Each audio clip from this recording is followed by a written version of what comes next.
எங்கள் பசுமானதும் அந்த பெற்ற தாயை போற்றி மாறத கவி புராண படித்த பாண்டவரும் போற்றி மணி பறிவு கொடுத்த சரஸ்வதியே போற்றி.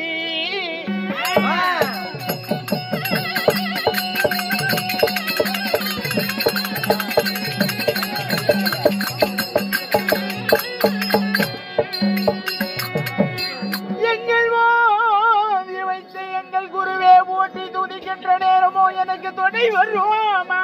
என் அருளே போற்றி.